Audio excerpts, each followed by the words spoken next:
আল্লাহ তার নিজের একটি সিফাতি নাম হলো রহমান। ভালো করে বুঝবেন, আল্লাহর নামকে দুই ভাগে ভাগ করা হয়। একটা হলো জাতিগত নাম, যে রব আমাদেরকে সৃষ্টি করেছে সেই রবের পরিচয় সম্পর্কে আপনাদের বলছি, ভালো করে বুঝবেন। রবের নাম হলো দুই ভাগে ভাগ করা হয়, একটা হলো জাতিগত নাম আর একটা হলো সিফাতি নাম। জাতিগত নাম বলতে একটাই, সেটা হলো আল্লাহ রব্বুল আল্লাহ, আল্লাহ, এটাই হলো আল্লাহর জাতিগত নাম। আর আল্লাহ সিফাতি নাম হলো লিল্লাহিল আসমাউল হুসনা, আল্লাহ পাকের অনেক সুন্দর সুন্দর নাম আছে। সেই নামগুলোর সংখ্যা হলো 99টি। ভালো করে শুনবেন। একটা হলো যেমন রহমান, যেমন রহিম, যেমন সাত্তার, যেমন কুদ্দুস, যেমন জাব্বার, যেমন মুহাইমিন, যেমন সালাম। এরকম করে আল্লাহ রাব্বুল আলামিনের 99টি নাম আছে, সিফাতি নাম, গুণগত নাম। এই আল্লাহ রাব্বুল আলামিন তার নিজের একটি রহমান, নিজের একটি সিফাতি নাম রহমান। এই নামে আল্লাহ রাব্বুল আলামিন কোরআনে একটা সূরা দান করেছেন। আবার কোরআনে দেখবেন যেমন সূরাতুল ফাতিহা, ভালো করে বুঝবেন। সূরাতুল ফাতিহার 2 নম্বর আয়াত আল্লাহ রাব্বুল আলামিন জানাচ্ছেন আর রহমানুর রহিম, আলহামদুলিল্লাহি রাব্বিল আলামিন আর রহমানুর রহিম। এই যে রহমান এবং রহিম, এই রহমান এবং রহিম এই দুটোরই একই অর্থ, সেটা হলো দয়ালু বা দয়াবান। তাকে বলা হয় যিনি দুনিয়া এবং আখিরাতে দুটো জায়গায় যিনি দয়া দান করবেন, রহমত দান করবেন, তার নাম হলো রহমান। জোরে বলুন। আবার আরেকটি ব্যাখ্যার মধ্যে এসেছে, তাফসীরে থেকে আমি আপনাদের শোনাচ্ছি, রহমান তাকে বলা হয় যিনি দুনিয়ার বুকে শুধু মুমিন বান্দার প্রতি দয়া করেন তা নয়, মুমিন বান্দা ছাড়াই ইতিপূর্বে বা দুনিয়ার বুকে যে মুমিন বান্দা ছাড়া যারা অন্যান্য ধর্মাবলম্বী তাদের প্রতিও যিনি দয়া দান করেন তার নাম হলো রহমান। জোরে বলুন সুবহানাল্লাহ। আল্লাহ, আমরা তো জানি পবিত্র কোরআনের মধ্যে এসেছে, পবিত্র কোরআনের পারা নাম্বার 3 পৃষ্ঠা নাম্বার 11, সূরার নাম হচ্ছে সূরাতুল ইমরান, আয়াত নাম্বার 19। আল্লাহ পাক জানাচ্ছেন ইন্নাদ-দীনা ইনদাল্লাহিল ইসলাম, the best religion is Islam. Total পৃথিবীর বুকে সর্বোত্তম ধর্মের নাম হলো ইসলাম। ভালো করে শুনবেন। গত 2016 সালে 16ই জুন এই সময় পত্রিকায় দিয়েছে টোটাল পৃথিবীর বুকে 4300টা ধর্ম আছে, 4300টি ধর্ম আছে। এই 4300টি ধর্মের মধ্যে সবচেয়ে উত্তম ধর্ম সেটা আমাদের ইসলাম ধর্ম। আমরা মুসলমান হিসেবে বিশ্বাস করি তা নয়। গিরিশচন্দ্র সেন, যিনি একজন অন্য ধর্মাবলম্বীর মানুষ, তিনি লিখেছেন যে কোরআন অনুবাদ করতে গিয়ে তিনি লিখেছেন this book is not written any man in the world, যে কোরআন পৃথিবীর কোন মানুষের দ্বারা রচিত নয়। জোরে বলুন সুবহানাল্লাহ। রদি বাবাজি,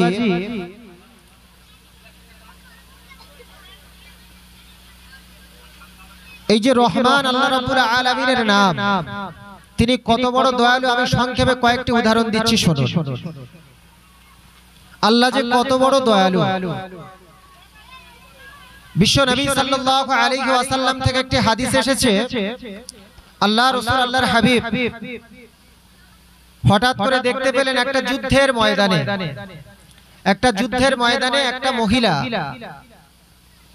একটা মহিলা তার স্তনে দুধ এসেছে। ভালো করে বুঝবেন। সে দুধটা ঝরে ঝরে পড়ছে। সে দুধটা একটা বাচ্চা খুঁজে বেড়াচ্ছিল, যে যাকে তার বাচ্চাটা নেই,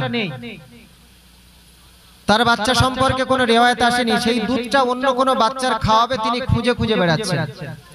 হঠাৎ করে সেই যুদ্ধেতে একটা যুদ্ধবন্দিনী একজন মহিলা, যার একটি বাচ্চা ছিল, অথচ সেই মাটির কোনো দুধ হচ্ছে না স্তনে। তা এই মহিলাটি, যার স্তনে দুধ এসেছে, এই মহিলাটি সেই ছোট্ট বাচ্চাটির দুধ পান করাচ্ছে। আল্লাহ রাসূল আল্লাহর হাবিব সাহাবীদের দিকে লক্ষ্য করে বললেন, আচ্ছা সাহাবীরা, তোমরা কি বলতে পারো এই মহিলা তার নিজের বাচ্চাটাকে আগুনে কি কোনোদিন নিক্ষেপ করতে পারে? ভালো করে শুনবেন। আল্লাহ রাসূল আল্লাহর হাবিবের সাহাবীরা বললেন, ইয়া রাসূলুল্লাহ, ইয়া হাবিবাল্লাহ, হুজুর, যে তার নিজের সন্তান নয় অন্য সন্তানের দুধ পান করায়, সে তার নিজের সন্তানকে কিভাবে জাহান্নামের আগুনে ফেলতে পারে বা দুনিয়ার কোন আগুনে কিভাবে নিক্ষেপ করতে পারে।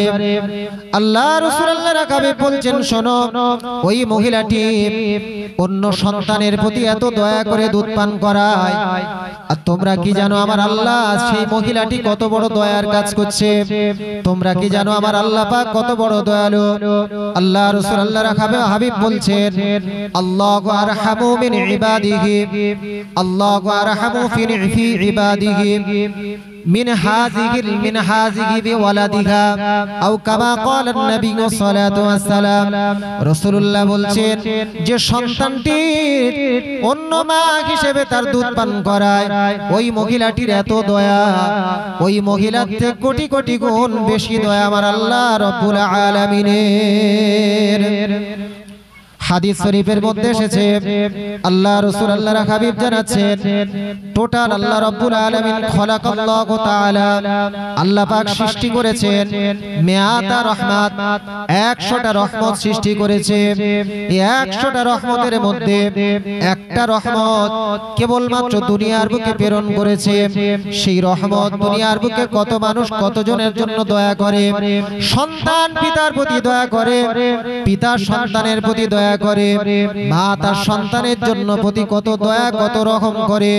শুধু তাই নয়, বন্য প্রাণীগুলো এমন করে তাদের সন্তানদের প্রতি কত দয়া করে। রাসূলুল্লাহ জানাচ্ছেন, ও সাহাবীরা তোমরা শোনো শোনো শোনো, আমার আল্লাহ রব্বুল আলামিনের কাছে এখনো 99টি রহমত রয়েছে। এই 99টি রহমত আল্লাহ পাক কিয়ামতের ময়দানেতে তার বান্দাদের জন্য দান করবে। ছোট্ট করে আমি আপনাদের কাছে একটা তথ্য বলি, শুনুন। বসিরহাট আল্লামা রুহুল আমিন হুজুর তিনি তার কিতাবের মধ্যে লিখছেন, কিয়ামতের ময়দানেতে আল্লাহ রাব্বুল আলামিন যখন হিসাব নেওয়া শুরু করবে, পবিত্র কোরআনের মধ্যে এসেছে, পবিত্র কোরআনের পারা নাম্বার 30 সূরা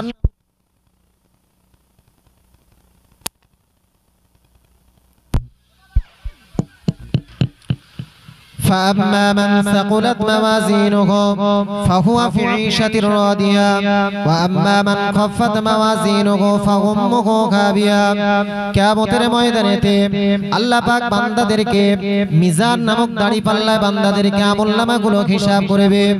নেকির পাল্লা যার বেশি হয়ে যাবে, ফাহুয়া ফি ঈশাতির রাদিয়া, সে সুখময় জীবন যাপন লাভ করবে। ওয়া আম্মা মান খাফফাত মাওয়াজিনুহু, নেকির পাল্লা যার হালকা হয়ে যাবে, সে তার স্থানটা হবে জাহান্নাম। সম্মানিত দিন দরদি বাবাজি, এমন একটা বান্দার কিয়ামতের ময়দানে হিসাব নেওয়া হচ্ছে। আল্লাহ পাকের ফেরেশতারা দেখছে ওই বান্দাটির আমলনামায় কোনো নেকি নাই, কোনো নেকি নাই, তার স্থানটা হবে জাহান্নাম। আমার আল্লাহ রাব্বুল আলামিন বলছেন, ও ফেরেশতা মালাইকারা তোমরা দেখো দেখো দেখো ওই ব্যক্তির ভিতরে কোন নেকি আছে কি আরেকবার তল্লাশি করো। টোটাল তার আমলনামাগুলো ঘাটা হলো, কিন্তু একটাও নেকি পেল না। আমার আল্লাহ পাক বলছেন, ও মালাইকা ফেরেশতারা তোমরা দেখো ওই বান্দাটা একদিন রাতের বেলাতে শুয়েছিল, আর শোয়ার সময় ডান দিকে ফিরে শুয়েছিল। হঠাৎ কিছুক্ষণ ঘুমানোর পরেতে ডান দিক থেকে বাম দিকে যখন ঘুমন্ত অবস্থায় যখন একবার কাত হয়েছে, ওই সময় ওই বান্দাটি একবার আল্লাহ বলে চিৎকার করে উঠেছিল। ঘুম ভরে আল্লাহ বলে চিৎকার করে উঠেছিল, আমি আল্লাহ সেই রাতের অন্ধকারেতে যে আল্লাহ, আমি আল্লাহ আমার নামটা নিয়েছে, আমি আল্লাহ এত খুশি হয়েছি। আজকের এই কিয়ামতের ময়দানে তার প্রতি দয়া করে রহম করে আমি আল্লাহ তাকে ক্ষমা করে দিয়ে তার স্থানটা জান্নাত দান করে দিলাম। আল্লাহ কত বড় দয়াবান।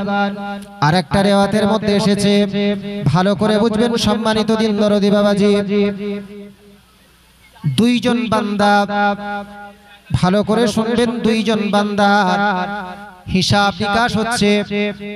ভালো করে শুনুন, হিসাব নিকাশ হতে হতে একজন বান্দার স্থানটা হয়ে গেল জান্নাত। এক পর্যায়ে দুইজন বান্দার হিসাব নিকাশ হচ্ছে, এক পর্যায়ে একটা বান্দার তার হিসাব নিকাশ হয়ে যাবার পরে তার স্থানটা হলো জান্নাত। আর একটা বান্দার হিসাব নিকাশ হয়ে গেল, তার স্থানটা হয়ে গেল জাহান্নাম। ওই বান্দাটি যে জাহান্নামে চলে যাবে, জাহান্নামের মালাইকা ফেরেশতারা টেনে হিঁচড়ে তাকে জাহান্নামের দিকে নিয়ে যাচ্ছে। ওই বান্দাটি কিন্তু জাহান্নামের দিকে যাওয়ার সময় একবার রবের দিকে তাকায়, আর একবার জাহান্নামের দিকে তাকায়, আবার একবার পিছন ফিরে রবের দিকে তাকায়, আরো একবার পিছু সামনের দিকে এগিয়ে যায় জাহান্নামের দিকে। কিছুক্ষণ এমন দৃশ্য করার পরে আমার আল্লাহ তাআলা ওই বান্দাকে হাজির করলেন, দাঁড় করালেন। আমার আল্লাহ তাআলা বললেন, ও মালাইকা ফেরেশতারা দাঁড়াও দাঁড়াও দাঁড়াও। ওই বান্দা একবার জাহান্নামের দিকে এগিয়ে যায়, আর একবার কেন আমি রব বাবার দিকে আর একবার কেন তাকায়। আবার আল্লাহ পাক ওই বান্দাকে জিজ্ঞাসা করছে, ও বান্দা কেন তুমি আমার দিকে পিছনে ফিরে ফিরে তাকাও? ওই বান্দা চিৎকার করে তখন বলছে, আমার আল্লাহ তাআলা দুনিয়ার বুকে শুনেছি আপনার একটা নাম হলো রহমান আর একটা নাম হলো রহিম, আপনি যে দয়ালু, আমি আপনার দিকে তাকাচ্ছি, যদি আপনার রহমান নামের দয়াটা আমি গুনাহগার বান্দা আমার প্রতি যদি হয়ে যায়, ও আল্লাহ আমি তো জাহান্নামের আগুন থেকে নাজাত পেয়ে যাব। সেই আপনার রহমান নামের দিকে তাকায়, আপনি তো রহমান। আমার আল্লাহ বলছে কিয়ামতের ময়দানে যখন ওই বান্দা আমি রহমান আমার নামটা নেওয়ার কারণেতে আমি আল্লাহ আমার দিকে ফিরে ফিরে তাকায়, ওই বান্দাকে তোমরা জাহান্নামে দিও না মালাইকারা। আমি আল্লাহ জানাচ্ছি ওই বান্দাকে জাহান্নাম থেকে সরিয়ে তোমরা তার স্থানটা জান্নাতে পৌঁছে দাও। আল্লাহ কত বড় দয়ালু বুঝতে পারছেন? দুঃখের বিষয় কি জানেন? যে আল্লাহ আমাদের রিজিক দেয়, যে আল্লাহ আমাদের চলাফেরা করার মতন শক্তি দিল, ভালো করে বুঝবেন। লেখকটির নাম হলো, আমি আবুল কালাম ব্যক্তিগত কথা বলছি না, এই ঘুটিয়ারি শরীফ সিনিয়র মাদ্রাসা আছে আমাদের বনমালীপুর আবু জাফরিয়া সিদ্দিকিয়া সিনিয়র মাদ্রাসা আছে। টোটাল পশ্চিমবঙ্গের বুকে 102টো সিনিয়র মাদ্রাসা আছে। এই নারায়ণপুর অঞ্চলের মতন কোন অঞ্চলে কিন্তু দুটো সিনিয়র মাদ্রাসা নেই, ভালো করে বুঝবেন। এই যতগুলো সিনিয়র মাদ্রাসা, এই সিনিয়র মাদ্রাসায় নবম শ্রেণীতে একটা পুস্তক পড়ানো হয়, পুস্তকটির নাম হলো আদাবুল আরবিয়া, আরবি সাহিত্য। এই আরবি সাহিত্যের একটা কবিতা আছে, আরবি কবিতা, কবিতাটির নাম হলো দুনিয়াল জামাল, দুনিয়ার সৌন্দর্য। লেখকটির নাম হলো মিশরীয় লেখক মোহাম্মদ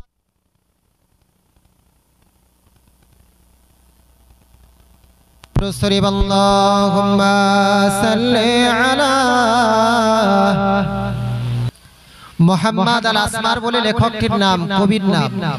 তিনি বলছেন, দুনিয়াল জামাল ইয়া রাহমাল্লাহু বাসার ফাইন ইয়াগিব গাবাতিদ দুনিয়া আলাল আসার। তিনি বলছেন এই দুনিয়ার সৌন্দর্য সেই ব্যক্তি দেখতে পায় যে ব্যক্তির দৃষ্টিশক্তি বা চক্ষু আছে। যে ব্যক্তির দৃষ্টিশক্তি হারিয়ে যায় তার কাছে দুনিয়াটাই হারিয়ে যায়, ভালো করে বুঝবেন। আচ্ছা, আল্লাহ আমাদের সেই চক্ষু দিয়েছে না দেয়নি? কথা বলেন। আল্লাহ আমাদের চক্ষু দিয়েছে। এই চক্ষু যে কত বড় নেয়ামত, এই চক্ষু যে কত বড় নেয়ামত কল্পনা করে পারবেন না জি। আজকের একটা অন্ধ মানুষ একই চালেতে কত রকম ভাত হয়, বিরিয়ানি হচ্ছে, পোলাও হচ্ছে, নারকেলের ভাত হচ্ছে, ফ্রাইড রাইস হচ্ছে, কত রকম ভাত হচ্ছে। একজন অন্ধ মানুষ খাচ্ছে, কিন্তু কার কিরকম কালার সে দেখতে পাচ্ছে? কথা বলুন। সে হয়তো টেস্ট অনুভব করতে পারে, কিন্তু দুনিয়াটি তার কাছে কোনো মর্যাদাহীন হয়ে দাঁড়িয়ে যাবে। কল্পনা করতে পারবেন না। একই রকম গোল জিনিস, কমলা লেবু আবার মোসাম্বি লেবু, কিন্তু যে মানুষটির চক্ষু নেই সে কিন্তু বোঝে না। একটু বোঝার চেষ্টা করবেন জি। সম্মানিত দিন দরদি বাবাজি, আল্লাহ যে আমাদের কত বড় নেয়ামত, কত বড় দয়াবান আপনি কল্পনা করতে পারবেন না। ছোট্ট আরেকটি উদাহরণ দিলে বুঝতে পারবেন। দুনিয়ার বুকে বেঁচে থাকার জন্য একটা মানুষের 4টে জিনিস খুব জরুরি। দুনিয়ার বুকে বেঁচে থাকার জন্য একটা মানুষের 4টে জিনিস খুব জরুরি। এক নাম্বার হলো তার কাপড়, ভালো করে বুঝবেন। এক নাম্বার হলো তার কাপড়, 2 নাম্বার হচ্ছে তার খাবার, 3 নাম্বার হচ্ছে পানি, আর 4 নাম্বার হলো নিঃশ্বাস, অক্সিজেন। প্রয়োজন নাই? কথা বলেন জি। একটা মানুষের কাপড় যদি ন্যাংটো উলঙ্গ হয়ে যদি ঘোরাফেরা করে তাহলে দুনিয়ার বুকে দেখবেন মানুষ তাকে পাগল বলবে, বলবে না জি? কথা বলেন।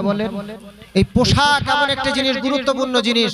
পোশাক বিহীন মানুষ বাইরে কিন্তু চলাফেরা করতে পারবে না। তার ভিতরে আল্লাহ লজ্জা নামক, হায়া নামক, বিবেক নামক সৃষ্টি করে দিয়েছে। কিন্তু পাশাপাশি দেখুন, একটা মানুষ তাকে যদি খাবার যদি কিছুদিন না দেন, সে কিছুদিন হয়তো বেঁচে থাকবে, কিন্তু তারপরে সে মারা যাবে। আচ্ছা বলুন, কিছুদিন খাবার না খেয়ে বাঁচা যায়, কিন্তু কয়েক ঘন্টা পানি না খেয়ে, 20 ঘন্টার উপরে কি 30 ঘন্টার উপরে বেশিক্ষণ পানি না খেলে আপনি কিন্তু দুনিয়ার বুকে আর বেশি বাঁচবেন না। কথা বলেন, বাঁচবেন? ভালো করে বুঝুন। তার চেয়েও কিন্তু অক্সিজেন যদি আপনার 1-2 মিনিট 3 মিনিট যদি বন্ধ করে দেওয়া হয়, এ বাঁচবেন? কথা বলুন। আচ্ছা বলুন, দুনিয়ার বুকে আল্লাহ এই যে 4টে জিনিসের কথা বললাম, এই 4টে জিনিসের মধ্যে যেটার যেমন প্রয়োজন আল্লাহ সেটা তেমন সৃষ্টি করেছেন। অক্সিজেন বেশি মানুষের প্রয়োজন, সেটা দুনিয়ার বুকে অসংখ্য গাছগাছালি সৃষ্টি করে বান্দার অক্সিজেনের জন্য আল্লাহ ব্যবস্থা করে দিয়েছে। জোরে বলুন সুবহানাল্লাহ। আল্লাহ কত বড় দয়াবান, আমরা কল্পনা করতে পারি না। এই জন্য কোরআনের মধ্যে এসেছে, লা তাকনাতু মির রাহমাতিল্লাহ, আল্লাহ বলছে তোমরা আমার রহমত থেকে নিরাশ হয়ো না। আল্লাহ নিজে বান্দাকে শেখাচ্ছে, রব্বানা, ওগো বান্দা তোমরা আমার কাছে, আমি আল্লাহ আমার কাছে দোয়া করো, রব্বানা ফাগফির লানা, যে আল্লাহ আপনি আমাদেরকে ক্ষমা করে দিন, ওয়ারহামনা, এবং আমাদের প্রতি দয়া করুন, ওয়া আনতা খায়রুর রাহিমিন, আপনি তো সবচেয়ে বড় রহমত দেনেওয়ালা। জোরে বলুন সুবহানাল্লাহ। হাদিস শরীফের মধ্যে এসেছে, আল্লাহ রাসূল আল্লাহর হাবিব বলেন, আল্লাহ পাক আরশে আজিমে লিখে রেখেছে, ইন্না রাহমাতি সাবাকাত আলা গাদাবি, যে আমার রহমত, আমার ক্রোধ, আমার রাগের চেয়ে আমি আল্লাহ, আমার রহমত বেশি অগ্রাধিকার। জোরে বলুন সুবহানাল্লাহ। আল্লাহ কত বড় রহমান, কল্পনা করতে পারবেন না জি। তারপরে আল্লাহ পাক কি বলছেন জানেন? আল্লাহ পাক বলছেন, আল্লামাল কুরআন। সূরা রহমানের ভিতর আল্লাহ পাক বলছেন, আর রহমান, রহমানের নামের পরিচয় দিয়ে আল্লাহ পাক বলছেন আল্লামাল কোরআন, তিনিই তো রহমান, যিনি বান্দাকে কোরআন নামক নিয়ামত শিক্ষা দিয়েছেন। জোরে বলুন সুবহানাল্লাহ। এই কোরআন নিয়ামত কেমন জানেন জি? আল্লাহ পাকের কোরআন এমন একটি গ্রন্থ, কোরআন এমন একটি কিতাব, পৃথিবীর বুকে আল্লাহ রাব্বুল আলামিন লে হেদায়েতিন নাস, মানব জাতির হেদায়েতের জন্য 104টে সহিফা কিতাব দুনিয়ার বুকে প্রেরণ করেছে। কোন রিওয়ায়াতে এসেছে 110টা সহিফা কিতাব দুনিয়ার বুকে এসেছে। তার মধ্যে বিশিষ্ট বিশিষ্ট কিতাব হলো 4টে। একটা হলো তাওরাত, যেটা নবী মুসা আলাইহিস সালাতু সালামের প্রতি আল্লাহ অবতীর্ণ করেছেন। জাবুর কিতাব, যেটা নবী দাউদ আলাইহিস সালাতু সালামের প্রতি আল্লাহ অবতীর্ণ করেছেন। ইনজিল কিতাব, যেটা নবী ঈসা আলাইহিস সালাতু সালামের প্রতি আল্লাহ অবতীর্ণ করেছেন। আর কোরআন এমন একটি কিতাব, দুনিয়ার মধ্যে সবচেয়ে দা বেস্ট কিতাব in the world, his name is holy Quran. জোরে বলুন সুবহানাল্লাহ। আর সেটা পৃথিবীর সবচেয়ে শ্রেষ্ঠ নবী, the best prophet in the world, his name is prophet Muhammad সাল্লাল্লাহু আলাইহি ওয়াসাল্লাম। দুনিয়ার সর্বশ্রেষ্ঠ নবী মুহাম্মদ সাল্লাল্লাহু আলাইহি ওয়াসাল্লামের প্রতি আল্লাহ অবতীর্ণ করেছেন। এই কোরআন, আল্লাহ বান্দাকে কোরআন শিক্ষা দিয়েছেন, তিনি তার দয়ার একটা পরিচয় দিয়েছেন। কোরআন কি জিনিস জানেন? আল্লাহ রাসূল আল্লাহর হাবিব বলছেন, ইকরাউল কোরআন ফাইন্নাহু ইয়াতি ইয়াউমাল কিয়ামাতি শাফিআন লি আসহাবিহি, তোমরা দুনিয়ার বুকে বেশি বেশি কোরআন পাঠ করো, কেননা কোরআন কিয়ামতের ময়দানেতে বান্দার জন্য শাফাআত করতে থাকবে। জোরে বলুন সুবহানাল্লাহ। মুসলমান দিন দরদি বাবাজি, এই কোরআন কিভাবে রাসূলুল্লাহর প্রতি অবতীর্ণ হলো দেখুন। কিতাবটির নাম হলো তাফসীর ইবনে কাসির, দ্বিতীয় কিতাবের নাম হলো তাফসীরে জালালাইন, তৃতীয় কিতাবের নাম হলো তাফসীরে মাআরিফুল কোরআন। পৃথিবীর বুকে সমস্ত তাফসীর গ্রন্থদের মধ্যে এসেছে। আল্লাহ রাসূল আল্লাহর হাবিব হিরা গুহায় যখন রাসূলুল্লাহর বয়সটা ছিল 35 বছর, হিরা গুহায় রাসূলুল্লাহ সাল্লাল্লাহু আলাইহি ওয়াসাল্লাম মক্কার হিরা গুহাতে বসে বসে রাসূলুল্লাহ কিন্তু ধ্যান করতেন। এক আল্লাহ তার মধ্যে বিশ্বাস ছিল, এই আল্লাহর বিশ্বাসের প্রতি তিনি একা একা বসে বসে ধ্যানমগ্ন হয়ে থাকতেন। ছোট্ট করে আমি আপনাদের কাছে এখানে একটা তথ্য দিচ্ছি শুনুন। রাসূলুল্লাহর নিজের দাদুর নাম ছিল আব্দুল মুত্তালিব। এই আব্দুল মুত্তালিব তিনি বর্ণনা করছেন যে আমরা এক হানিফ ধর্মে বিশ্বাসী ছিলাম। হানিফ ধর্মটা হলো এক আল্লাহতে বিশ্বাসী। তৎকালীন ইসলামের শরীয়ত কিন্তু সবকিছু ছিল না, কিন্তু তারা এক আল্লাহতে বিশ্বাস করত। এই আব্দুল মুত্তালিব তিনি বর্ণনা করছেন আল্লাহ রাসূল আল্লাহর হাবিব যে বছরে জন্মগ্রহণ করেছে সালটি ছিল 570 সাল। এই 570 সালেতে ইয়ামান দেশের একটা বাদশা ছিলেন। ইয়ামান দেশের বাদশাটির নাম হলো আবরা বাদশা। এই আবরা বাদশাটি তিনি কি করলো? মক্কার কাবা ঘর ধ্বংস করবে। মক্কার কাবা ঘর ধ্বংস করবে। তার কারণ তার লক্ষ্য ছিল ইয়ামান দেশে একটা বড় বিশাল নকল একটা কাবা তিনি তৈরি করেছে। আর সেই কাবাতে যদি মক্কার কাবাকে যদি ধ্বংস করে দেওয়া হয় তাহলে ইয়ামান দেশে মানুষ ওই কাবাতে যাবে, তার অনেক উন্নতি হবে, ইনকাম হবে। এই লক্ষ্যতে তিনি আল্লাহর ঘর কাবা, মক্কার বুকেতে যে বাইতুল হারাম কাবা শরীফকে তিনি ধ্বংস করতে আসলেন। সঙ্গে বিশাল বড় হস্তি বাহিনী ছিল, হাতি বাহিনী ছিল। এই হাতি বাহিনীর সাথে করে নিয়ে তিনি মক্কার বুকেতে কাবা ঘর ধ্বংস করতে আসছেন। রাসূলুল্লাহ দাদু আব্দুল মুত্তালিব তিনি এই সংবাদটি যখন পেলেন, তিনি ওই কাবা ঘরের এক পাশেতে দাঁড়িয়ে দাঁড়িয়ে এক আল্লাহর কাছে এক আল্লাহর কাছে হাতটা তুলে দোয়া করছেন, ওগো আল্লাহ তাআলা, আমরা জানি কাবা শরীফ আল্লাহ তাআলা আপনি দুনিয়ার বুকে প্রথম সৃষ্টি করেছেন। দুনিয়ার প্রথম ঘর ইন্না আওয়ালা বাইতিন, দুনিয়ার বুকে সর্বপ্রথম যে ঘরকে আপনি বানিয়েছেন সেটা হলো এই কাবা শরীফ। আল্লাহ এই কাবা ঘর আপনার ঘর, আপনি কিভাবে রক্ষা করবেন সেটা আপনার দায়িত্ব।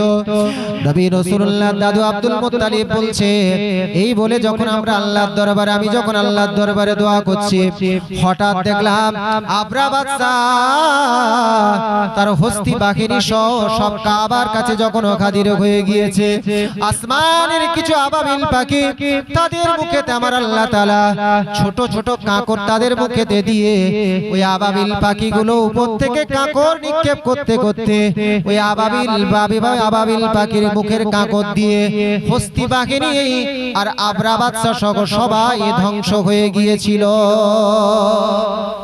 জোরে বলা যাবে সুবহানাল্লাহ, নারী তাকবীর, উচ্চ স্বরে দরুদ শরীফ আল্লাহুম্মা।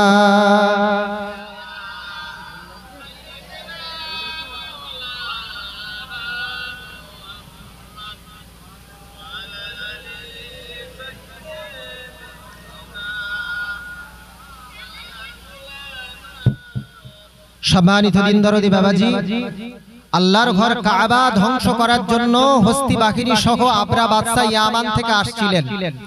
কিন্তু রাসূলুল্লাহ দাদু তিনি বর্ণনা করছেন যে আমি এক আল্লাহর দরবারে হাত তুললাম, আমার আল্লাহ তাআলা আবাবিল পাখির মুখে কাঁকর দিয়ে টোটাল মিলিয়ে হস্তি বাহিনী সহ আবরা বাদশাকে আল্লাহ ধ্বংস করে দিয়েছিলেন। কোরআনের মধ্যে এসেছে 30 পারায় সূরাতুল ফিলের মধ্যে আল্লাহ পাক বলছেন, ফাজআলাহুম কাআসফিম মাকুল, তারা শুধু ধ্বংস হয়েছিল তা নয়, যেমন দেখবেন গরু ঘাস খেলে তার পেটের ভিতর থেকে তার মলদার থেকে যে গোবর বার হয় ভক্ষিত খাদ্য, এমন করে হস্তি বাহিনীরা তার সব গোবরে পরিণত হয়ে গিয়েছিল। জোরে বলুন সুবহানাল্লাহ। সম্মানিত দিন দরদি বাবাজি, এই হানিফ ধর্মে রাসূলুল্লাহ সাল্লাল্লাহু আলাইহি ওয়াসাল্লাম ছিলেন। রাসূলুল্লাহ সাল্লাল্লাহু আলাইহি ওয়াসাল্লামের বয়সটা যখন 40 বছর হলো, হঠাৎ একদিন আল্লাহর তরফ থেকে একটি ফেরেশতাটির নাম হলো হযরতে জিবরিল আমিন আলাইহিস সালাতু সালাম রাসূলুল্লাহর কাছে এসে বলছেন, ইয়া মুহাম্মদ ইকরা, মুহাম্মদ তুমি পাঠ করো। আল্লাহ রাসূল আল্লাহর হাবিব বললেন, আনা লাইসা বিকারিন, আমি পাঠ করতে পারি না, আমি পাঠ করতে পারি না। আল্লাহ রাসূল আল্লাহর হাবিবকে জিবরিল আমিন আলাইহিস সালাতু সালাম আবার বললেন, ইকরা ইয়া মুহাম্মদ, ও মুহাম্মদ তুমি আবার পাঠ করো। বিশ্ব নবী সাল্লাল্লাহু আলাইহি ওয়াসাল্লাম বললেন, আনা লাইসা বিকারিন ফাগাত্তানি। রাসূলুল্লাহ সাল্লাল্লাহু আলাইহি ওয়াসাল্লামকে হযরতে জিবরিল আমিন আলাইহিস সালাতু সালাম আবার জড়িয়ে ধরলেন। প্রথমবার বললেন, আল্লাহ রাসূল বললেন আমি পাঠ করতে পারি না। হযরতে জিবরিল আমিন আলাইহিস সালাতু সালাম ফাগাত্তানি ওয়াগিদা, রাসূলুল্লাহকে একবার জড়িয়ে ধরলেন। আবার জিবরিল আমিন আলাইহিস সালাতু সালাম বললেন পাঠ করো, কিন্তু আল্লাহ রাসূল বললেন আমি পাঠ করতে পারি না। রাসূলুল্লাহকে দ্বিতীয়বার এমন ফাগাত্তানি সানিয়া, রাসূলুল্লাহকে আবার জড়িয়ে ধরলেন। আল্লাহ রাসূল আল্লাহর হাবিব আবার বললেন আমি পড়তে পারি না। তৃতীয়বার জিবরিল আমিন আলাইহিস সালাতু সালাম বললেন ইয়া মুহাম্মদ ইকরা ওয়া মুহাম্মদ তুমি পাঠ করো। আল্লাহ রাসূল আল্লাহর হাবিব বলছেন আনা লাইসা বিকারিন, আমি পাঠ করতে পারি না। ফাগাত্তানি সালিসা, রাসূলুল্লাহকে তৃতীয়বার আবার জিবরিল আমিন আলাইহিস সালাতু সালাম আবার জড়িয়ে ধরলেন। রাসূলুল্লাহকে যখন চতুর্থবার বললেন ইকরা ইয়া মুহাম্মদ ও মুহাম্মদ তুমি পাঠ করো, আল্লাহ রাসূল আল্লাহর হাবিব তখন পাঠ করতে শুরু করলেন ইকরা বিসমি রাব্বিকাল্লাযী খলাক, খলাকাল ইনসানা মিন আলাক, ইকরা রাব্বুকাল আকরামুল্লাযী আল্লামা বিল কলম, আল্লামাল ইনসানা মা লাম ইয়ালাম। রাসূলুল্লাহকে জিবরিল আমিন আলাইহিস সালাতু সালাম পবিত্র কোরআনের সূরা আলাকের 5টি আয়াত রাসূলুল্লাহর কাছে প্রথম নিয়ে আসলেন। আল্লাহ রাসূল আল্লাহর হাবিবের কাছ থেকে হযরতে জিবরিল আমিন আলাইহিস সালাতু সালাম এই 5টি আয়াত তেলাওয়াত করিয়ে রাসূলুল্লাহর কাছ থেকে চলে গেলেন। হযরতে বিশ্বনবী মুহাম্মদুর রাসূলুল্লাহ সাল্লাল্লাহু আলাইহি ওয়াসাল্লামের শরীরটা কম্পন হতে শুরু হয়ে যায়। রাসূলুল্লাহর শরীরে কাঁপছে, রাসূলুল্লাহর শরীরটা কাঁপছে। আল্লাহ রাসূল আল্লাহর হাবিবার ঘেরা গুহার মধ্যে থাকলেন না, সোজা চলে গেলেন আম্মাজান খাদিজাতুল কুবরা রাদিয়াল্লাহু তাআলা আনহার কাছে। রাসূলুল্লাহর প্রথম স্ত্রী আম্মাজান খাদিজা রাদিয়াল্লাহু তাআলা আনহার কাছে রাসূলুল্লাহ চলে গেলেন। গিয়ে বললেন ইয়া খাদিজা জাম্মিলুনি জাম্মিলুনি, ও খাদিজা তুমি আমাকে কিছু একটা দিয়ে চাপা দাও, ও খাদিজা তুমি আমাকে কিছু একটা দিয়ে চাপা দাও। আল্লাহ রাসূল আল্লাহর হাবিবের শরীরেতে একটা কম্বল চাপা দিলেন। ভালো করে বুঝবেন, রাসূলুল্লাহর শরীরে একটা কম্বল চাপা দেওয়া হলো। আল্লাহ রাসূল আল্লাহর হাবিব শরীরটা প্রচন্ড কাঁপছে। বিশ্বনবী সাল্লাল্লাহু আলাইহি ওয়াসাল্লাম তার স্ত্রী আমাদের আম্মাজান মা খাদিজাতুল কুবরা রাদিয়াল্লাহু তাআলা আনহাকে বলছে ও খাদিজা, কোথা থেকে একজন এসে আমি নবী মুহাম্মদ আমার কাছে কি যেন তেলাওয়াত করতে বলল, 5টা লাইন আমাকে তেলাওয়াত করতে বলল। আমি মুহাম্মদ তেলাওয়াত করেছি, আমার যেন প্রচন্ড ভয় পাচ্ছে। ওই সময় আম্মাজান খাদিজাতুল কুবরা রাদিয়াল্লাহু তাআলা আনহা বলেছিলেন ওগো আমার স্বামী আপনি চিন্তা করবেন না, আমি খাদিজা জানি লা ইউযিকাল্লাহু আবাদা, আমার আল্লাহ আপনাকে কখনো লাঞ্ছিত অপমানিত করবে না। ও আমার স্বামী আম্মাজান খাদিজা রাদিয়াল্লাহু তাআলা আনহা বলছেন ও আমার স্বামী আমার, তার কারণ আমার আল্লাহর প্রতি বিশ্বাস আছে। আপনার এত সুন্দর ব্যবহার, গরিব মানুষদের প্রতি আপনার যে এমন করে সুন্দর আচরণ, এতিম মানুষদের প্রতি আপনার যে সুন্দর আচরণ, আপনার যে সুমধুর ব্যবহার, আমার আল্লাহ আপনাকে কখনো লাঞ্ছিত অপমানিত করবে না। আর আপনাকে কোনো জিন ভূত আল্লাহ পাপ আপনাকে ধরায়নি। আমি খাদিজা জানি যেটা হয়েছে সেটা হয়তো আল্লাহ কিছু ভালো কিছু দান করেছে।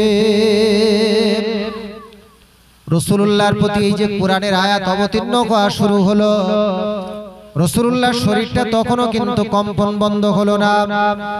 আল্লাহ রাসূল আল্লাহর হাবিবকে ওই সময় একটা বিখ্যাত তাওরাতের পণ্ডিত ছিলেন, তাওরাতের পণ্ডিত এবং ইনজিলের পণ্ডিত ছিলেন।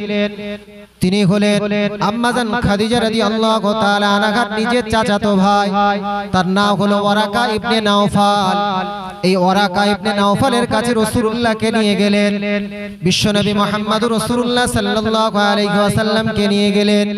নিয়ে যাওয়ার পরে আম্মাজান খাদিজা রাদিয়াল্লাহু তাআলা আনহা বলছেন বিশ্বনবী সাল্লাল্লাহু আলাইহি ওয়াসাল্লাম যা কিছু ঘটেছে সেগুলো ওয়ারাকা ইবনে নাওফাল তাওরাতের পণ্ডিতের কাছে তিনি বর্ণনা করছেন।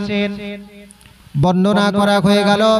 ওয়ারাকা ইবনে নওফাল বলছে, ও মুহাম্মদ চিন্তা করো না, চিন্তা করো না, আমি তাওরাতের মধ্যে পড়েছি তোমার কাছে যে ব্যক্তিটা এসেছিল ওটা দুনিয়ার কোনো ব্যক্তি নয়, হাজার নামুস আল্লাযী উনজিলা আলা মুসা আলাইহিস সালাতু ওয়াস সালাম, তিনি হলেন ওই ফেরেশতা যিনি ইতিপূর্বে নবী মুসা আলাইহিস সালাতু ওয়াস সালামের প্রতি অবতীর্ণ হয়েছে, যার নামটা হলো অফওয়াজ জিবরিল আমিন আলাইহিস সালাতু ওয়াস সালাম।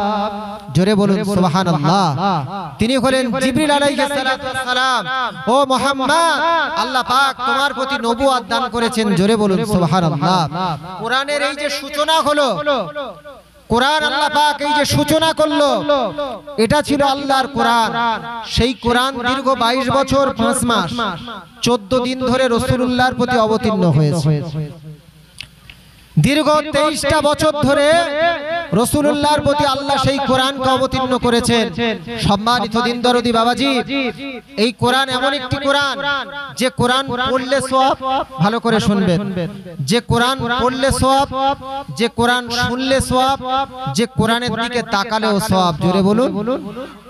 কোরআন এমন একটি গ্রন্থ, পৃথিবীর বুকে এমন কোন কিতাব আপনি পাবেন না। একটা রিওয়ায়াতের মধ্যে এসেছে কোরআন এমন একটি কিতাব যে কিতাব পড়লে সওয়াব, যে কিতাব শুনলেও সওয়াব, আর যে কিতাবের দিকে তাকালেও সওয়াব। জোরে বলুন সুবহানাল্লাহ। রাসূলুল্লাহ সাল্লাল্লাহু আলাইহি ওয়াসাল্লাম জানিয়েছেন, মান ক্বারা হারফাম মিন কিতাবিল্লাহ ফালাহু বিহি হাসানা ওয়ালা হাসানাতু বিআশরি আমসালিহা, লা আকুলু আলিফ লাম মিম হারফ ওয়ালাকিন আকুলু আলিফুন হারফুন ওয়া লামুন হারফুন ওয়া মিমুন হারফ। আল্লাহ রাসূল আল্লাহর হাবিব জানাচ্ছেন, যদি দুনিয়ার বুকে কোরআনের মধ্যে যদি কোনো ব্যক্তি একটা মাত্র অক্ষর তেলাওয়াত করে, আল্লাহ তার আমলনামায় একটা সওয়াব দেবে। কিন্তু আল্লাহ পাক কোরআনের অন্য একটি জায়গা জানিয়েছেন, মান আমিলা সালিহান ফালাহু আশরু আমসালিহা, একটা সওয়াবকে পরিবর্তন করে আমার আল্লাহ তাআলা 10টা সওয়াব দেবে। জোরে বলুন। তাহলে একটা কোরআনের আয়াত, একটা কোরআনের অক্ষর তেলাওয়াত করলে আল্লাহ তার আমলনামায় 10টা সওয়াব দেবে। আল্লাহ রাসূল আল্লাহর হাবিব বলছেন, শুধু তাই নয়, আমি রাসূলুল্লাহ বলছি, আলিফ লাম মিম এটা কেবলমাত্র একটা মাত্র অক্ষর নয়। আলিফ একটা অক্ষর, লাম একটা অক্ষর, মিম একটা অক্ষর। অর্থাৎ যদি কোনো ব্যক্তি আলিফ লাম মিম এই শব্দটুকু উচ্চারণ করে, আল্লাহ তার আমলনামায় 30টা সওয়াব দেবে। জোরে বলুন। একটু জোরে বলা যাবে সুবহানাল্লাহ। দুঃখের বিষয় কি জানেন, সেই কোরআন আমাদের বাড়িতে আছে, অথচ সেই কোরআন আমাদের পড়ার সময় নাই। We have no need to recite the holy Quran. Quran তেলাওয়াত করার সময় আমাদের নাই। আগেকার যুগের মা বোনেরা দেখবেন, আগেকার যুগে মা বোনদের আগে বাড়িতে আজ থেকে দেখবেন 20 বছর আগেকার কথা বলছি, 15 বছর আগেকার কথা বলছি, আগে প্রত্যেকটি বাড়িতে সকালবেলা ভোরবেলার দিকে গুনগুন গুনগুন করে আওয়াজ পাওয়া যেত। এখন দেখবেন 100টা বাড়ির মধ্যে আগে কমসে কম 30টা বাড়িতে আওয়াজ পাওয়া যেত। এখন হাতে গোনা 2-4টে বাড়ি ছাড়া আর আওয়াজ পাওয়া যায় না। ঠিক বলছি না ভুল বলছি? কথা বলেন। বাস্তব বলছি জি। আগেকার যুগের মা বোনেরা দেখবেন, যখন কোনো ছোট বাচ্চা লালিত পালিত করতে গিয়ে, প্রতিপালন করতে গিয়ে যদি কোনো বাচ্চা কাচ্চা কাঁদতো, তাহলে মা কোলে বসে, দোলনায় বসে বা কোলে বসে নিয়ে দেখবেন, দোলায় বসে দুধ খাওয়ানোর সময় বা দোলনায় বসে ঘুম করানোর সময় দেখবেন আগে সূরা ফালাক পড়তো, সূরা নাস পড়তো, কি সুন্দর সুন্দর গজল পাঠ করতো, বাচ্চার গায়ে মাথায় হাত বুলিয়ে দিত। ঠিক বলছি না ভুল বলছি? কথা বলেন। এখন যদি বাচ্চা কাচ্চা কাঁদে, দেখবেন ছেলেপুলেদের এখন হাতে মোবাইল তুলে দেওয়া হচ্ছে, গান ছেড়ে দেওয়া হচ্ছে, তুমি এখন থেকে গান শোনো। কাওনা প্যার হ্যায় দিল তো পাগল হ্যায়, টুনির মা থেকে হরিজিৎ সিং থেকে শুরু করে, কুমার শানু থেকে শুরু করে যা আছে, আনু পানু যা আছে, গল্প টল্প যা আছে, সেটাও গান বাজনা ছেড়ে দেওয়া হচ্ছে। জি, তা ছেলে বড় হয়ে তোমারও গান শেখাবে না বুড়ো বয়সে? কথা বলেন জি। আরো কথা বললে নিচের দিকে নামলে আরো গায়ে জ্বালা করবে হয়তো, কিন্তু এটা শরীয়তের মজলিস। আগে দেখবেন দেখাশোনা হলে আকসার দেখাশোনাতে মুরব্বী মানুষদের সাথে করে নিয়ে যেত। এটা আমি আবুল কালাম আমার ছোট্ট গবেষণায় যেটা পেয়েছি আমি সেটা বলছি জি। আগে দেখাশোনা হলে, বিয়ে হলে, বিয়ের বাড়িতে বিয়ে হবার আগে দেখাশোনা হতো। এখন তো সব আগে ভাগে, না ফোনে, নাই চোখ দেখে অথবা স্টেশনে দেখে, কোনো জায়গায় দেখে, স্কুলে পাঠশালা সব 100টার মধ্যে 70-80টা এমনি হয়ে যাচ্ছে। আগে 100টা বিয়ে হলে ন্যূনতম 70-80টা বিয়ে দেখাশোনা হতো না? কথা বলেন জি। হচ্ছে তো। এখন কিন্তু তার বিপরীত, যাই হোক, আগে দেখাশোনা হলে, এখনো বর্তমানে দেখাশোনা হচ্ছে না তা নয়, তবে সংখ্যাটা কম। যাই হোক, আগে দেখাশোনা হলে দেখবেন প্রত্যেকটা দেখাশোনা মুরব্বী মানুষকে নিয়ে যেত। আর এখনকার যুগের ইয়াং জেনারেশন তারা বলছে দূর, ওই মুরব্বী মানুষের নিয়ে যাওয়া যাবে না। তার কারণ কি জানেন? ওই মুরব্বী মানুষের নিয়ে গেলে জিজ্ঞেস করবে, হ্যাঁ গো মা, তুমি কোরআন পড়তে জানো? একটা কোরআনের সূরা বলো তো, আমাদের তো কোরআন পড়া জাননেওয়ালা মেয়ে লাগবে না। এখন 5টা ছেলে দেখাশোনা হচ্ছে, বলছে আমরা কেটিএম, 5 জন 5টা কেটিএম নিয়ে দেখাশোনা যাব। কি ভালো বোলেরো কোম্পানির গাড়ি, কি ভালো টাটা সুমো কোম্পানির একটা গাড়ি নিয়ে যাব, 4 চাকা যাব। ঠিক আছে, 4 চাকা চড়ে যাব, সব কোনো মুরব্বী মানুষের নিয়ে যাওয়া যাবে না। এখন 5টা বন্ধু যাব, গিয়ে জিগাই,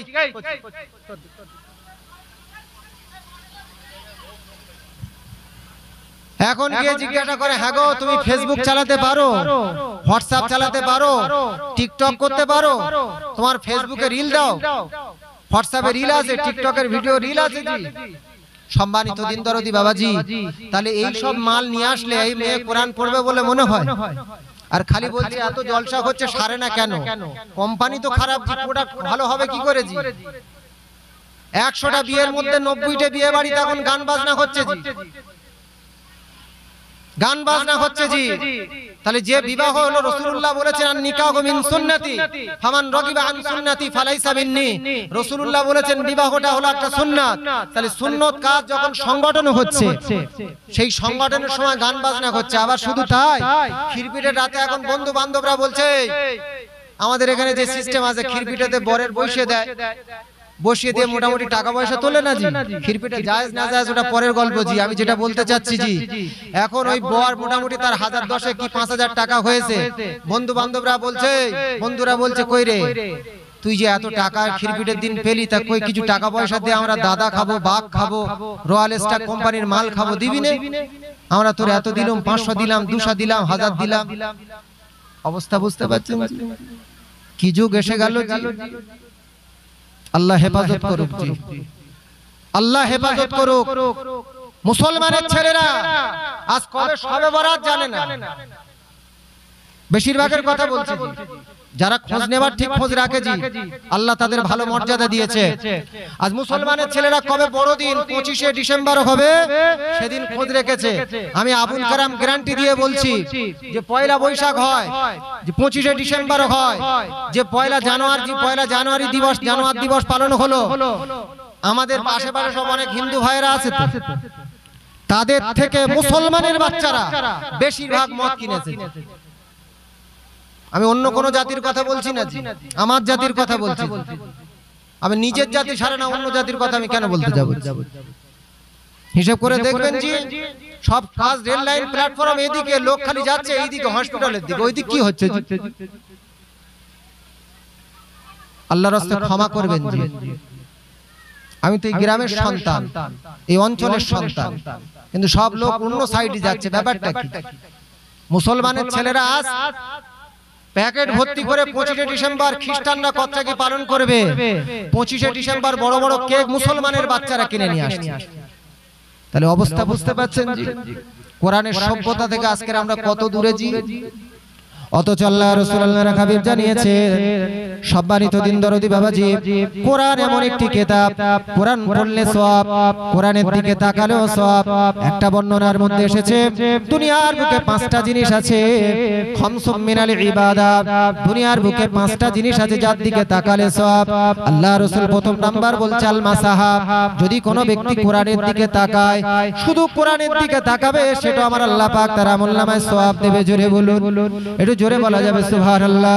মুসলমান দ্বিতীয় নাম্বার হলো, আল্লাহ রাসূল আল্লাহর হাবিব বলেছেন আল কাবা, দুনিয়ার বুকে যারা আজকের লক্ষ লক্ষ টাকা খরচ করে, লাখ খানেক টাকা আজকের লক্ষ লক্ষ টাকা খরচ করে হজ করতে যায়, আল্লাহর ঘর কাবাকে যারা সচক্ষে দেখে, এই কাবার দিকে তাকানো সওয়াব।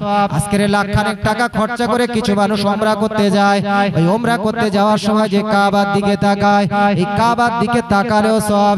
রাসূলুল্লাহ অন্য একটি রিওয়ায়াত কেরাতের মধ্যে বর্ণনা করেছেন, যদি কোনো ব্যক্তি দুনিয়ার বুকে আল্লাহর ঘর কাবার দিকে যদি কোনো ব্যক্তি এমন করে এক ওয়াক্ত নামাজ জামাত সহকারে আদায় করে, আমার আল্লাহ তাআলা তার আমলনামায় 1,00,000 গুণ সওয়াব দান করবে। সম্মানিত দিন দরদি বাবাজি, কোরআনের দিকে তাকালে সওয়াব, কাবার দিকে তাকালেও সওয়াব। দ্বিতীয় নাম্বার হলো সম্মানিত দিন দরদি বাবাজি, যদি দুনিয়ার বুকে যে জমজম আছে, জমজমের যে ঝর্ণা আছে, যেটা বিশাল বড় লম্বা ঘটনা, সংক্ষেপে আমি আপনাদেরকে বলছি। আল্লাহর নবী পৃথিবীর বুকে একজন নবী ছিলেন, নবীটির নাম হলো হযরত ইব্রাহিম আলাইহিস সালাতু ওয়াস সালাম। পবিত্র কোরআন খুলে দেখবেন, পবিত্র কোরআনের পারা নাম্বার হলো 17, পৃষ্ঠা নাম্বার হলো 20, সূরার নাম হচ্ছে সূরাতুল হাজ, আয়াত নাম্বার হলো 78। আল্লাহ পাক জানাচ্ছেন, মিল্লাতা আবিকুম ইব্রাহিম ওয়া সাম্মাকুমুল মুসলিমিন। জাতির পিতা ছিল সাইয়্যিদুনা ইব্রাহিম আলাইহিস সালাতু সালাম। আজকের যে আমরা উই আর মুসলিম বলে নিজেদেরকে গর্ববোধ করি, আজকের মুসলমান বলে নিজেদেরকে অনেক অহংকার করি, কিন্তু জানেন সম্মানিত দিন দরদি বাবাজি, মুসলমান নাম সর্বপ্রথম যিনি নামকরণ করেছেন, যিনি আমাদেরকে মুসলমান নামে নামকরণ করেছেন, তিনি হলেন হযরত ইব্রাহিম আলাইহিস সালাতু সালাম। জোরে বলুন সুবহানাল্লাহ। এই ইব্রাহিম আলাইহিস সালাতু সালামকে আল্লাহ পাক এক সময় অর্ডার দিয়ে দিল, আদেশ দিয়ে দিল। আল্লাহ পাক আদেশ করলো, আল্লাহ পাক নবী ইব্রাহিম আলাইহিস সালাতু সালামকে এক সময় নসিহত করলো, ও ইব্রাহিম, তোমার সন্তান, ছোট্ট শিশু সন্তান ইসমাইলকে নিয়ে আর ইরাকে থাকা যাবে না। ইরাক থেকে তোমাকে তোমার সন্তান এবং তোমার বিবি হাজেরাকে নিয়ে তুমি চলে যাও, ওখান থেকে সৌদি আরবের মক্কাতে চলে যাও। মক্কাতে আমি আল্লাহ পাক মানুষের জন্য একটা ঘর নির্মাণ করেছি। দুনিয়ার বুকে সেই ঘরটি হলো প্রথম ঘর, যে ঘরটির নাম হলো কাবা। ওই কাবার আশেপাশে তো কোনো কেউ বাস করতো না। আল্লাহ নবী ইব্রাহিম আলাইহিস সালাতু সালামকে আমার আল্লাহ বলে দিল, ও ইব্রাহিম, আমার নবী সাইয়্যিদুনা ইব্রাহিম, তোমার সন্তান ইসমাঈল আর হাজেরা, তোমার বিবি হাজেরাকে নিয়ে ওখানে তুমি নিয়ে চলে যাও, ওখানে তাদেরকে তুমি রেখে দিয়ে চলে এসো। হযরত নবী ইব্রাহিম আলাইহিস সালাতু সালাম ইরাক থেকে এমন করে সোজা চলে গেল সৌদি আরবের মক্কাতে। কয়েকদিন ধরে তিনি যাত্রা করে পৌঁছে গেলেন। পৌঁছে যাওয়ার পরেতে আল্লাহ নবী ইসমাঈল আলাইহিস সালাতু সালাম এমন করে মা হাজেরা, এই ছোট্ট শিশু ইসমাঈল আর হাজেরাকে রেখে দিয়ে তিনি ইব্রাহিম আলাইহিস সালাতু সালাম আবার তার বাসগৃহেতে চলে এলো। আবার ইরাকে বা ইরানে তিনি ফিরে এলেন। আল্লাহ নবী ইব্রাহিম আলাইহিস সালাতু সালাম সামান্য কিছু খাদ্য রেখে দিয়ে এসেছিল, আর সামান্য কিছু পানি রেখে দিয়ে এসেছিল, পান করার পানি রেখে দিয়ে এসেছিল। কিন্তু তখন মক্কাটা ছিল সম্পূর্ণ মরুভূমি এলাকা, আশেপাশে কোনো পানির ব্যবস্থা ছিল না, কেউ বসবাস করতো না, কোনো খাদ্যের ব্যবস্থা ছিল না। কয়েকদিন ইসমাঈল আলাইহিস সালাতু সালাম, ছোট্ট শিশু ইসমাঈল আর তার মা হাজেরা যখন বসবাস করতে লাগলো, কয়েকদিন অতিবাহিত হয়ে গেল। অতিবাহিত হয়ে যাওয়ার পরে যখন তাদের খাদ্য শেষ হয়ে গেল, কয়েকদিন ধরে ছোট্ট শিশু ইসমাঈল কোনো খাবার পাচ্ছে না। এমন করে ইসমাঈল আর খাবার জ্বালা সইতে পারে না, পানির পিপাসা আর সইতে পারে না। ইসমাঈল আলাইহিস সালাতু সালাম এই ছোট্ট শিশু ইসমাঈলের জন্য তার মা হাজেরা মক্কার বুকে যে সাফা মারওয়া পাহাড়টা আছে, আজ পর্যন্ত যারা হাজিরা যায় তারা এই সাফা মারওয়া পাহাড়টাকে তারা সাই করে, তারা দৌড়াদৌড়ি করে। আল্লাহ কোরআনের মধ্যে জানিয়েছেন, পবিত্র কোরআনের পারা নাম্বার 2, পৃষ্ঠা নাম্বার 3, সূরার নাম হচ্ছে সূরাতুল বাকারা, আয়াত নাম্বার হলো 158। আল্লাহ পাক জানাচ্ছেন, ইন্নাস সাফা ওয়াল মারওয়াতা মিন শাআইরিল্লাহ। এই সাফা মারওয়া পাহাড় হলো আল্লাহ পাকের নিদর্শনের মধ্যে অন্যতম নিদর্শন। এই সাফা মারওয়া পাহাড়ের উপরে মা হাজেরা এমন করে দৌড়াদৌড়ি করতে থাকে, চতুর্দিকে তাকিয়ে দেখে, চিৎকার করে খাবারের জন্য, পানির জন্য চিৎকার করে। একবার সাফা পাহাড় দৌড়াদৌড়ি করে, আরেকবারে ফিরে এসে মারওয়া পাহাড় দৌড়াদৌড়ি করে। অবশেষে এমন করে কয়েকবার দৌড়াদৌড়ি করার পরে আর কোনো খাদ্যর খোঁজ পেল না। এমন করে চিন্তা করে যে আমার সন্তান এমন করে ইসমাঈল মনে হয় ক্ষুধার জ্বালা সইতে না পেরে মনে হয় মারা যাচ্ছে। অবশেষে ইসমাঈলের কাছে তিনি ফিরে এসে দেখছেন যে আমার সন্তান কেমন আছে, এটা দেখার জন্য তিনি যখন এলেন, এসে দেখছে যে ইসমাঈলের পদাঘাতে পায়ের ধারেতে আল্লাহ একটা ঝর্ণার ব্যবস্থা করে দিয়েছে। সেই ঝর্ণা থেকে পানি বার হচ্ছে। ছোট্ট শিশু ইসমাইল বলছে, ওগো আমার মা খাদেরা, ওগো আমার আম্মা জান, ক্ষুধার জ্বালা পিপাসার জ্বালা সইতে না পেরে আমি ছোট্ট শিশু ইসমাইল পা দ্বারা জমিনের বুকে আঘাত করলাম। আমার আঘাতের দ্বারা আমার আল্লাহ তাআলা এই ঝর্ণার ব্যবস্থা করে দিয়েছে। আর এই ঝর্ণার পানি আমি পান করে সম্পূর্ণ ক্ষুধা আমার আল্লাহ তাআলা আমার থেকে নিবারণ করিয়ে দিয়েছে। সেই জমজমের পানির দিকে তাকানো সওয়াব। ভালো করে শুনবেন সম্মানিত দিন দরদি বাবাজি। আবার বলা হয়েছে ইলাল ওয়ালিদাইন, যদি কোনো ব্যক্তি তার পিতামাতার দিকে তাকায় আমার আল্লাহ তাআলা তার আমলনামায় সওয়াব দান করে দেবে। পঞ্চম নাম্বার বলা হয়েছে ইলা ওয়াজিহিল আলিম, দুনিয়ার বুকে যদি কোনো ব্যক্তি আল্লাহ ভীরু আলেম হয়, যে আলেম আল্লাহকে ভয় করে, সেই আলেমের দিকে মুখের দিকে তাকায় আমার আল্লাহ তাকেও সওয়াব দান করে দেবে। তাহলে দুনিয়ার বুকে পাঁচটা জিনিস আছে যাদের দিকে তাকানো সওয়াব। এক নাম্বার হলো কোরআন, দ্বিতীয় নাম্বার হলো কাবা, তৃতীয় নাম্বার হলো জমজমের পানি বা জমজমের দিকে তাকানো, চার নাম্বার হলো পিতা মাতা, আর পঞ্চম নাম্বার হলো আলেম। তাহলে কোরআনের দিকে তাকালে সওয়াব, তাহলে কোরআন পড়লে সওয়াব জানালাম, কোরআনের দিকে তাকালেও সওয়াব, আবার কোরআন শুনলে সওয়াব, সেটাও আমার আল্লাহ পাক কোরআনের মধ্যে জানিয়েছেন। পবিত্র কোরআনের পারা নাম্বার 9, পৃষ্ঠা নাম্বার হলো 15, সূরার নাম হচ্ছে সূরাতুল আরাফ, আয়াত নাম্বার হলো 204। আল্লাহ পাক জানাচ্ছেন ওয়া ইযা কুরিআল কুরআনু ফাসতামিউ লাহু ওয়া আনসিতু লাআল্লাকুম তুরহামুন। যখন তোমাদের কাছে কেউ কোরআন তেলাওয়াত করে, ফাসতামিউ লাহু, তোমরা সেটা শ্রবণ করো, ওয়া আনসিতু, এবং তোমরা নীরব থাকো। এই শ্রবণ করলে আর নীরব থাকলে কি হবে? লাআল্লাকুম তুরহামুন, তাহলে আল্লাহ তোমাদের প্রতি রহমত দান করবে। তাহলে কোরআন এমন একটি কিতাব, যে কিতাব পড়লে সওয়াব, যে কিতাব শুনলেও সওয়াব, যে কিতাবের দিকে তাকালেও সওয়াব। জোরে বলুন সুবহানাল্লাহ, উচ্চ স্বরে দরুদ শরীফ আল্লাহুম্মা দ্বীনের নবী। সম্মানিত দিন দরদি বাবাজি, এই কোরআন এমন একটি পৃথিবীর বুকে বিস্ময়কর গ্রন্থ।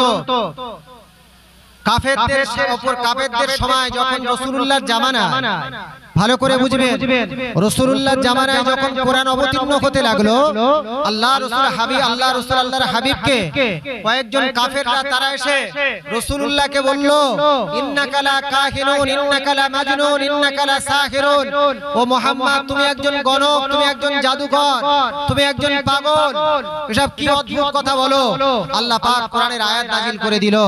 পবিত্র কোরআনের সূরা বাকারা 23 নম্বর আয়াত, ওয়া ইন কুনতুম ফি রাইবিন মিম্মা নাযালনা আলা আবদিনা ফাতু বিসূরাতিন মিন মিসলিহি ওয়াদউ শুহাদাকুম মিন দুনিল্লাহি ইন কুনতুম সাদিকিন। আল্লাহ পাক বললেন, যারা রাসূল তোমাকে কষ্ট দেয়, যারা আমি আল্লাহর কোরআনের বিরুদ্ধে কথা বলে, তাদেরকে জানিয়ে দাও কোরআনের ভিতরে তো আমি আল্লাহ 114টা সূরা দিয়েছি। এই 114টা সূরা তাদের আবিষ্কার করতে হবে না। ফাতু বিসূরাতিন মিন মিসলিহা, কোরআনের মধ্যে ভিতরে ছোট সূরা, সূরা কাউসার, সূরা ইখলাস, এরকম ছোট সূরা তারা যদি পারে একটা তৈরি করে দেখা। অবশেষে কি হলো? লা ইয়াতুনা বিমিসলিহি ওয়ালাউ কানা বা'দুহুম লিবা'দিন যাহিরা। আল্লাহ পাক বলছে কিয়ামত পর্যন্ত সময় দিলাম, টোটাল জিন এবং ইনসান মিলে, দুনিয়ার সমস্ত বৈজ্ঞানিক, দুনিয়ার সমস্ত গবেষক, দুনিয়ার সমস্ত ভৌগোলিক, দুনিয়ার বড় বড় কবি, তারা যদি সবাই মিলে, আর দুনিয়ার সবচেয়ে বড় বড় জিন সবাই মিলেও যদি চেষ্টা করে, কোরআনের মতন একটা কোন সূরা নকল তারা কিয়ামত পর্যন্ত পারবে না। জোরে বলুন, একটু জোরে বলা যাবে? তৎকালীন জামানা